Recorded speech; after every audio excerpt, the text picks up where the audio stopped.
Los misterios del universo están en tu interior. Bienvenidos a Conocimiento de sí mismo, el camino a la sabiduría.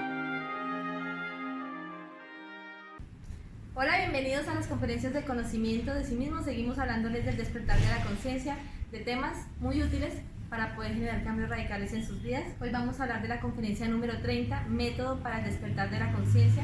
Las dos conciencias, objetiva y subjetiva. Estamos desde Bello, Antioquia, con una conferencista antioqueña. Ella se llama Lorena Valencia. Hola Lorena, ¿cómo te encuentras? Muy bien, ¿y vos? ¿Cómo estás? Gracias por estar acá. Vamos a hablar entonces de este tema tan importante. ¿De qué vamos a hablar en esta conferencia? ¿Cuál es el objetivo de esta conferencia? Bueno, el objetivo es que conozcamos qué es la conciencia, cómo está dividida nuestra conciencia, como hemos aprendido en las diferentes conferencias que hemos ya visto antes, vemos que nuestra conciencia está fragmentada. Sí. Nosotros de un 100% de conciencia que tenemos un 97% de subconsciencia o conciencia atrapada y un 3% de conciencia libre que tenemos que aprender a desarrollar. En otras conferencias eso lo llamábamos como el alma y el espíritu, ¿no? El 97% era el alma y el 3% era el espíritu. Algo así, exactamente. Simplemente que lo que pasa es que ese 97% que está atrapado en todas nuestras formas de ser, de reaccionar, en nuestros yoes, que es como nosotros los llamamos, ahora está en esa subconsciencia que es parte de lo que somos nosotros, de nuestra personalidad que se ha ido desarrollando con el tiempo. Entonces tenemos que volver esa subconsciencia consciente y vamos a aprender cómo hacer esto. Entonces hablabas de que existen dos tipos de conciencia. Una sería el 3% y el otro el 97%. Estamos hablando de la conferencia, las dos conciencias, objetiva y subjetiva. ¿Cuál sería la objetiva y cuál sería la subjetiva? El 3% de conciencia que nosotros tenemos, con la que todos llegamos al momento de nacer, esa es la conciencia objetiva que nosotros tenemos. Por ejemplo, un bebé, cuando nace o está muy pequeño aún, esa belleza, esa ternura que inspira es precisamente esa conciencia que tiene. ¿Por qué? Porque ahí está incorporado ese 3% de conciencia libre y es consciente precisamente. A pesar de que las personas mayores crean que el niño no sabe o que es inconsciente, no. El niño es aún más consciente que los mismos adultos. Entonces, ¿qué pasa? Ese 3% de conciencia le permite a él percibir muchísimas cosas. Él puede ver todo. Él puede ver todo. Por ejemplo, muchas veces, me imagino que muchas personas lo han percibido, que cuando alguien tiene un bebé y alguien se le acerca, el niño empieza a llorar, se asusta. ¿Por qué? Porque el niño puede percibir los yoes de esa persona, puede ver lo inconsciente que es esa persona, todas las cosas que está pensando, porque él tiene ese 3% de conciencia despierta, a diferencia de los adultos. Menos mal no pueden hablar entonces. Menos mal. Entonces ellos, la forma de expresar el miedo de ver esos diablos, por así decir, que tenemos todos, es llorando, porque él se asusta al ver tantas cosas pesadas en su ambiente. Claro, y la mamá dice, no, es el que tiene hambre, es el que toca cambiarle el pañal, y no, el niño sigue llorando porque no es realmente eso, es que puede percibir eso. Puede percibir el 97% que nosotros nos domina. Entonces, ¿qué pasa? Cuando este niño es pequeño, bueno, está ese 3% de conciencia despierta, pero ¿qué pasa con el 97% restante que todos tenemos? Ese 97% está a la espera de que el niño inicie su proceso de crecimiento y se empiezan a incorporar. Entonces vamos viendo que cuando son chiquitos, de menos de un año, menos de 2, ay, qué tierno el niño, qué lindo, va creciendo 5, 6, 7 años, ay, qué pereza, tan fastidioso. ¿Por qué? Porque ya se han ido incorporando ciertos defectos que hacen que esa personita, que ese cuerpo físico, ya cambie. Ellos vienen con los defectos desde existencias pasadas. ¿Sí? Exactamente. Ya vienen con sus defectos. Pero cuando nace, todavía no se le pueden meter los defectos. No. Esto pasa porque como el bebé no tiene una personalidad, entonces no puede manifestarse. Entonces, ¿qué pasa? El bebé en su entorno, con su familia, con las personas que lo relacionan en la escuela y demás, va a ir generando esa personalidad que se desarrolla entre los 0 y los 7 años. Entonces ahí va a ir ingresando ese ego o esos yoes a ese cuerpo físico, sí, para empezar a manifestarse. En la conferencia número 15, ego, personalidad. Exactamente. Entonces poco a poco se va manifestando de los 0 a los 7 y de ahí para allá se robustece. Es decir, ya los yoes que ya ingresaron, lo que va a definir la personalidad de este personaje, se van a ir robusteciendo con el paso del tiempo. La personalidad sería entonces como un manual de instrucciones de los yoes, donde le va a decir tienes que manifestarte de esta forma o de esta otra, o qué sería en realidad la personalidad. La personalidad como tal es un vehículo energético que simplemente se manifiesta de acuerdo a lo que hay en nuestro interior. Entonces, en parte sí es como un manual, por así decirlo, que tenemos, porque siempre nos hace comportar de la misma manera, porque como tenemos ciertos yoes o ciertas formas de ser que nos determinan, entonces siempre vamos a tender a cometer los mismos errores. Pero entonces, ¿qué pasa con este tema de la personalidad? Cuando nosotros morimos, Sí. no solo muere el cuerpo físico, muere algo más, que es el cuerpo vital, que es lo que le da vida al cuerpo físico, que se va desvaneciendo poco a poco a medida que el cuerpo físico muere, y está también esta parte que es la personalidad, Sí. que como es energética, entonces ella se alimenta de la energía que le dan las demás personas. Entonces, si los dolientes de esta persona van al cementerio, lo lloran, lo recuerdan, entonces esa energía se mantiene más tiempo, por así decirlo, y está por ahí deambulando, esperando a que sus familiares lleguen, le lleven flores, se pone contento. O sea, es un proceso muy largo y se va desvaneciendo muy lentamente. Pero en algún momento tiene que morir. En algún momento tiene que morir de todas maneras, pero hay otra parte de nosotros, que es ese 97%, que es el ego, que no muere. Ese lo vamos llevando de existencia en existencia. Como saben, tenemos 108 existencias, entonces simplemente cambiamos de vestido, de cuerpo, y nos espera la otra existencia, como explicaba al inicio. Simplemente se quedan ahí afuera esperando a que se cree la personalidad para volver a ingresar. Y más o menos hasta qué edad, o desde qué edad empieza el niño a crear su personalidad o a ingresar, empiezan a ingresar esos defectos y a verse manifestar esos defectos.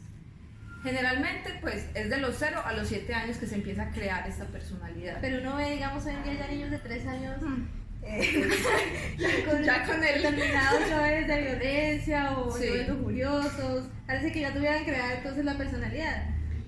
Es que, ¿qué pasa? Como nosotros somos la consecuencia de un pasado, no es solo que nacimos en tal año y esta es la única existencia, no, nosotros somos la consecuencia de muchas Sí. existencias atrás. Entonces, de acuerdo al karma que tengamos o a las vivencias que debamos tener por cuestiones kármicas, entonces van a desarrollarse ciertos defectos más aceleradamente. Entonces, como traemos ese ego todo juntico, listo para ingresar, entonces hay unos que se van a manifestar primero que otros.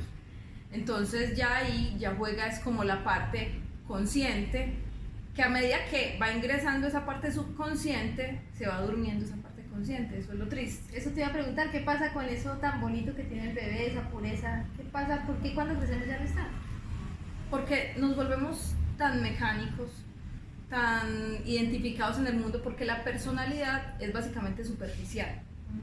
Formas, gustos, placeres, etcétera. Entonces no quiere nada consciente. Es simplemente imitar lo que los demás hacen para encajar. Entonces simplemente acallamos la conciencia y le damos gusto a todo lo demás. Porque es como si en este espacio, en este momento, vemos 2 personas. Pero si vienen otras 98 personas, se va a ver más atacado. Y si esas 97 personas empiezan a decir algo completamente diferente a lo que nosotros estamos queriendo decir, pues ¿a quién va a escuchar generalmente la persona? A ese ego, a eso que quiere que cometa el error. Entonces, así hemos ido acallando la conciencia año tras año y perdiéndola completamente. ¿Por qué se le denomina conciencia objetiva? Es conciencia objetiva porque es del ser. Y para nosotros poder desarrollar esa conciencia objetiva, porque como ya lo había dicho, la hemos perdido por simplemente dejarnos llevar por el mundo, entonces tenemos que ir a despertarla nuevamente.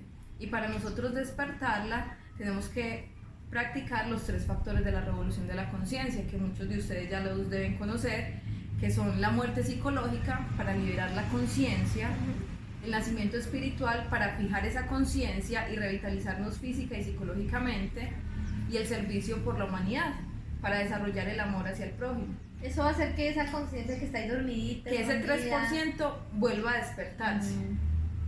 Y para nosotros poder darle fuerza a ese 3% y que podamos eliminar ese 97%, también hay 3 pasos elementales, que es con la parte de la muerte psicológica, que que vendría siendo con la autoobservación. Entonces yo voy a observar mis formas de ser, porque yo no puedo eliminar de mí lo que yo no conozco. Yo tengo que primero observarme y saber qué es lo que quiero eliminar para poderlo transformar. Entonces, por ejemplo, si es una persona irritable, entonces veo que llego a la casa, por ejemplo, y hay un montón de platos, nadie los lavó. Lo primero que llega es esa sensación de rabia. Claro. Esa sensación de impaciencia, a pensar que estos sí son conchudos, que por qué lo tengo que hacer yo, a renegar, la mala gana de hacerlo, etc. Si yo en ese momento me puedo hacer consciente de todos esos pensamientos, de todas esas emociones, de todos esos deseos, eso es autoobservarse. Entonces, si yo logro eso en ese momento, puedo pasar a un segundo paso, que es la reflexión. De comprender, bueno, a mí de qué me sirve enojarme si igual lo tengo que limpiar. Yo tengo que comer ahorita, entonces mejor tener todo limpio, todo organizado. A mí me gusta tenerlo así, entonces lo hago. Entonces, ¿de qué gano con estresarme si igual hay que hacerlo? Entonces, ahí pasamos al tercer paso. Si comprendemos de que nada me sirve sentirme mal y renegar y decir, pasamos al tercer paso, que sería la eliminación. Con la eliminación vamos a pedirle a nuestra conciencia, que es nuestra madre, pedirle: madre mía, elimíname este defecto. Es decir, a cada una de las cosas que yo vi en esa situación, por ejemplo, al sentimiento de rabia, madre mía, elimíname esta rabia. Al pensamiento de esto y son conchudos, madre mía, elimíname este pensamiento. A la mala gana de hacerlo, madre mía, elimíname esta mala gana. Así a cada una de las cosas que se me representan en el diario de vivir. No es solo cuando estoy en la casa, es cuando estoy en el trabajo, es cuando estoy con los amigos, si estoy en el estudio, en cualquier aspecto de la vida lo puedo hacer. No es que tengo que tener un momento a solas en mi casa para poder hacerlo, no. Yo lo puedo hacer en todo momento del día, porque en todo momento del día estoy recibiendo diferentes impresiones. Ese sería el método para despertar la conciencia objetiva, que exactamente. está dormida, que está fascinada, que está escondida. Para que ese 97% deje de ser subconsciente y se vuelva consciente. Hablemos un poquito de esa conciencia subjetiva, o de ese 97%. ¿Qué características tiene? Ese 97% es básicamente todas nuestras formas de ser. Cómo nos definimos, cómo reaccionamos siempre mecánicamente. Veamos que nosotros ante ciertos estímulos siempre reaccionamos de una manera determinada. Si me hablan feo, yo hablo más feo. Si me van a coquetear, yo también coqueteo. Pues obviamente en el caso de si le gusta, si le atrae a la persona. Pero bueno, si la persona no le atrae, siempre va a reaccionar con rechazo. Entonces vemos que siempre reaccionamos mecánicamente ante todas las cosas. Eso es el 97%, lo mecánico que somos nosotros. Pero ahí estaríamos hablando de los defectos, ¿cierto? De nuestra mecanicidad. ¿Y por qué se llamaría entonces conciencia subjetiva? Si son defectos. Porque dentro de esas formas de ser, dentro de esos yoes o dentro de esos defectos, está embotellada la conciencia. Entonces, ¿qué pasa? Es como un niño pequeño que apenas está empezando a hablar. Entonces alguien va y le dice a ese niño pequeño que diga una grosería. El niño la dice como si fuera cualquier otra palabra, como decir mamá o papá. Él no es consciente de que esa palabra es vulgar. Entonces el niño la dice mecánicamente. Pero ¿qué pasa? Si alguien al niño le dice eso no se dice porque eso es feo, el niño ya va a comprender y lo va a dejar de hacer. Así mismo pasa con la conciencia. Como está embotellada en un montón de maneras de ser. Entonces, por ejemplo, si yo estoy identificado con la ira, esa conciencia está embotellada dentro de la ira. Entonces, en ese momento no soy consciente de eso, pero si alguien me dice, bueno, esa no es la forma de reaccionar, comprendo qué cosas, qué relaciones he dañado, cómo me he dañado a mí misma, cómo me he relacionado mal con las demás personas, con mi propio ser. Si yo comprendo eso, puedo eliminarlo. ¿Y qué pasa? Va a salir una virtud. Entonces, en ese caso, la paciencia, la armonía, la tranquilidad, pues en diferentes aspectos de la ira. O sea, esa conciencia no es mala en sí, sino que el defecto la tiene atrapada y la está obligando a hacer lo que el defecto quiere hacer. Básicamente es como si la estuviera manipulando para que actúe con lo que él quiere, la condiciona, porque ella no es consciente de lo que está haciendo es algo negativo, simplemente lo hace porque es lo que sabe hacer. Entonces debemos hacerla consciente de hacer algo positivo, básicamente. Bueno, ¿y cómo hacemos eso? Eso lo hacemos con esta parte que te comentaba, la de la liberación de la conciencia, que es autoobservarse para descubrir qué es lo que se está moviendo en mi interior en un momento determinado, la reflexión que nos va a permitir comprender que esto no lo debo hacer por esto y aquello, y la eliminación, que es la que me va a liberar, porque a mí de nada me sirve si yo observo en un momento determinado que tengo rabia, y de malas, y entonces yo tengo la razón, no, porque ahí ya estoy identificado, estoy dejando esa conciencia ahí metida. Pero si yo comprendo de que esa rabia no me sirve de nada, que eso no me va a solucionar el problema, pues lo elimino. Si yo comprendo algo sobre el defecto, es como si le estuviera dando esa información, esa esencia de qué es lo que tiene que hacer, en el ejemplo que tú estás dando. Exactamente. O sea, el niño ya sabe que eso está mal y ya no lo va a volver a hacer. Y la conciencia siempre es obediente en ese sentido, o sea, si uno comprendió y eliminó el defecto, ya la conciencia sigue sirviéndole por siempre. Sí, porque mira, por ejemplo, si yo elimino en la impaciencia del que estábamos hablando, sí, pues yo la puedo eliminar la impaciencia para cierta cosa, porque sí, comprendí la impaciencia para, qué sé yo, para ir a coger el transporte, que la fila y toda la cosa. Comprendo eso y ya voy y lo hago tranquilo, pero tengo que trabajar mi impaciencia para el almuerzo, para ir al trabajo, para los compañeros, para esperar a alguien. Tengo que trabajar la impaciencia en muchos aspectos, pero ya la rescaté en esta situación, entonces en esta situación ya no me va a perturbar. Es como, por ejemplo, si me molesta el comportamiento de alguna persona. Es que a mí no me gusta esa persona como hace tal cosa. Entonces si yo me pongo a reflexionar, bueno, a mí ¿por qué me molesta? ¿Y por qué me tengo que sentir mal? Si esa persona le gusta hacerlo así, esa persona se siente cómoda, yo no me tengo que dejar afectar, yo no me tengo que sentir mal, y elimino ese malestar, esa persona puede seguir haciendo eso todo el día, todos los días, y a mí no me perturba. ¿Por qué? Porque ya lo comprendí. Ya simplemente, por eso es que se dice que debe cambiar uno, no los demás. Y si uno cambia, cambia todo su entorno, porque uno ya percibe las cosas de manera diferente. ¿Por qué? Porque ya es consciente. Interesante, entonces el método simplemente es aplicar la muerte psicológica, la observación, la reflexión y enjuiciamiento y la eliminación. Así de sencillo vamos a hacer que la conciencia subjetiva se vuelva objetiva. ¿Hay algo más que agregar en este método para el despertar de la conciencia? Práctica.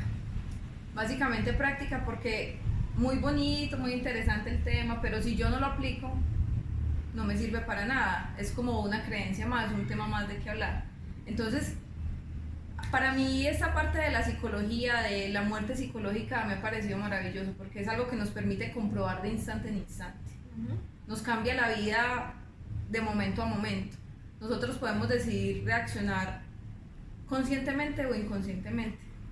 Entonces, la importancia es la práctica en este punto, aplicarla. Bueno, interesante. Y también me gustaría preguntarte, ¿hay algo más que aportarle a este método de despertar de la conciencia o hasta ahí? Bueno, hay dos puntos muy importantes más que de pronto se me habían pasado por alto. Uno de ellos es que debemos empezar a salirnos de la fascinación del mundo, sí, de la personalidad, de la fascinación del dinero, de las cosas, de adquirir cosas, de tener títulos, de tantas cosas que la sociedad nos condiciona a tener o a rechazar. Porque, por ejemplo, una persona que no quiere dinero, que no quiere una carrera porque ha comprendido que no es algo trascendental, la tachan como, bueno, este es un conformista, entonces es desocupado. Entonces, si nosotros nos dejamos llevar por ese tipo de comentarios, sí, pues simplemente eso nos va a llevar nuevamente al mundo, a fascinarnos y creer que esa es la realidad. ¿Estaríamos fascinados cuando creemos que el dinero, que el trabajo, que la familia es lo importante? Que es lo importante, porque eso nos va a limitar, no nos va a permitir un avance espiritual, en realidad, porque siempre vamos a estar fijados en conseguir para satisfacer lo que yo creo justo, o pero lo que yo creo importante. ¿Cómo hago yo para salir de esa fascinación? Porque es muy difícil, o sea, la sociedad nos enseña que eso es lo importante, que la familia, el dinero, el trabajo, o sea, ¿cómo hago para salir de esa fascinación y poder enfocarme en el trabajo hacia el despertar de la conciencia? Bueno, hay un punto muy importante que sería cambiar el centro de gravedad. Un centro de gravedad es donde nosotros estamos como enfocados, por así decirlo. En este momento la mayoría de las personas se encuentra enfocada precisamente en la personalidad, en la fascinación, en mi trabajo, en que quiero lograr esto, que quiero comprar mi casa, en que quiero tener mi familia y todo bien y todo a según los estándares cuadriculaditos de la sociedad, Sí. pero si nosotros cambiamos ese centro de gravedad de la personalidad hacia la conciencia, pues va a cambiar todo, porque la conciencia es comprensión, es sabiduría. Entonces vamos a poder adquirir una sabiduría que nos va a permitir desligarnos, desatarnos, porque todas esas cosas de la personalidad, todas esas cosas superficiales, lo que hacen es atarnos, no nos dejan ser libres. A pesar de que nosotros nos creamos muy libres, que porque puedo comprar esto, que porque puedo hablar, que porque puedo hacer, miremos tantos condicionamientos que nos pone la misma sociedad. Sí. Tengo que tener esto, porque si no, entonces no soy, entonces tengo que hacer esto, porque si no, entonces no me aceptan. Entonces, si nosotros simplemente comprendemos que eso son ataduras y cambiamos ese centro de gravedad a conocernos, a comprender, a reaccionar, a despertar, pues obviamente vamos a ir quitándole poco a poco fuerza a eso, porque obviamente tenemos que reconocer, hay cosas que son necesarias. Sí, claro. Como por ejemplo un trabajo para poder subsistir. Pero no quiere decir que para yo subsistir tengo que trabajar 10 horas al día, porque es que tengo que mantener mi carro, tengo que mantener mi estilo de vida, tengo que estar comprando ropa constantemente. No, yo puedo vivir con lo necesario y no es ser conformista, es ser consciente. Entonces cambiar el centro de gravedad sería como cambiar el tiempo que yo le dedico a las cosas o la energía que le pongo a las cosas. En cierto grado. Porque es que cualquier persona puede dejar de hacer algo simplemente porque, bueno, lo voy a dejar de hacer. Por ejemplo, alguien que le gusta ver televisión puede decir, ay, no, ya voy a dejar de ver televisión y porque no va a perder tiempo ahí. Pero se dedica ese tiempo a otras cosas que son triviales, que son de la personalidad. Entonces es hacerlo conscientemente. Porque es que es como amarrar un perrito. Si yo amarro un perrito y no lo dejo salir, no lo dejo mover y no le doy comida, cuando lo suelte probablemente me va a morder porque tiene rabia conmigo, porque no lo dejo hacer nada. Entonces, ¿qué pasa? Si yo al perrito lo trato bien y le enseño a hacer las cosas bien, entonces el perrito se va a educar. Entonces se trata de que nosotros cojamos esa conciencia y poco a poco la vamos educando hasta liberarla y que no esté condicionada a eso. Entonces, por ejemplo, con la televisión, comprender, bueno, esto que me aporta, solo me está incitando a la violencia, a la fornicación, a la envidia, a la crítica, al chisme, a tantas impresiones que recibimos en tantos tipos de programación que hay en esto. Si yo comprendo que eso no me sirve para nada, que antes me está dañando mi psicología, voy a eliminarlo y voy a liberarme de eso, no lo voy a necesitar. Ya entiendo. O sea, para salir de la fascinación obligatoriamente tenemos que comprender, meditar, no podemos hacerlo fanáticamente. Como dicen por no es ahí. que yo me voy a meter 10 horas a hacer meditación, no, porque ahí en realidad no estoy haciendo nada, estoy fingiendo hacer. Tendría que tener continuidad. Hay que tener una continuidad, sí. Pero es bueno empezar por lo que uno sienta que es capaz de hacer, no autoobligarse a me tengo que hacer esto, no. Bueno, voy empezando a hacer y escogerle amor. Por ejemplo, yo digo, bueno, trabajo tanto tiempo, pero estoy viendo 2 novelas en la noche, entonces voy a quitarle ese tempito a las novelas y voy a reflexionar porque eso no es importante, por qué me fasciné con la televisión, por qué le estoy dedicando un tema. Después de que ya comprendo y ya realmente quiero conscientemente quitarle el tiempo a eso, entonces ese tiempo lo empiezo a invertir en algo para la conciencia. Exactamente. Eso sería como lo correcto y hacerlo gradualmente y no como tan acelerado. Tan a la carrera, no, es que no se trata de hacer por hacer, sino de hacer bien. Exacto. No es simplemente, porque muchas personas, por ejemplo, he escuchado que, ay no, yo llevo tanto tiempo y no me he podido desdoblar. Sí. ¿Qué pasa? Pasemos a estudiar. La técnica no falla, la técnica es efectiva. Cualquiera de las técnicas que aquí enseñamos son efectivas, eso lo puedo asegurar. Los que fallamos somos nosotros. ¿Por qué? Porque vivimos todavía fascinados en este mundo. No, tenemos que empezar poco a poco, gradualmente, a quitarle fuerza a eso y a pasar ese centro de gravedad a la conciencia. Y eso pues cada quien tiene como su fuerza interior y unos lo hacen más rápido, otros más lento y así, pero poco a poco vamos comprendiendo. La idea es ir haciendo comprensiones para poder ir dándole más fuerza a esa parte consciente. Bueno, Lorena, entonces muchísimas gracias por acompañarnos el día de hoy en esta conferencia. Espero que haya quedado claro el método para poder despertar esas dos conciencias. Recordémoslo un poco, para despertar la conciencia objetiva, estamos hablando de los 3 factores, ¿cierto? Sí. Y para despertar la conciencia subjetiva, para liberar la conciencia subjetiva, entonces estaríamos hablando de cambiar el centro de gravedad, estaríamos hablando de salir de la fascinación y estaríamos hablando de la práctica, de la práctica de la, y de la muerte de la muerte psicológica principalmente. Okay, Exactamente. bueno, entonces, y la práctica. Y la práctica, así que todo esto que aprendimos el día de hoy, como lo que hemos aprendido en todas las conferencias, se practique, porque si ustedes se han dado cuenta, todas las conferencias nos enseñan algo, alguna herramienta, alguna práctica, y la idea es que la empecemos a poner, a usar, sí, la empecemos a experimentar y empecemos a ver los resultados. Si tienen alguna pregunta sobre la conferencia o algún aporte sobre la conferencia que vimos el día de hoy, el método para el despertar de la conciencia, pueden dejarla en los comentarios del video y pues estaremos muy atentos a responder. Nos veremos entonces en una próxima oportunidad. Hasta luego.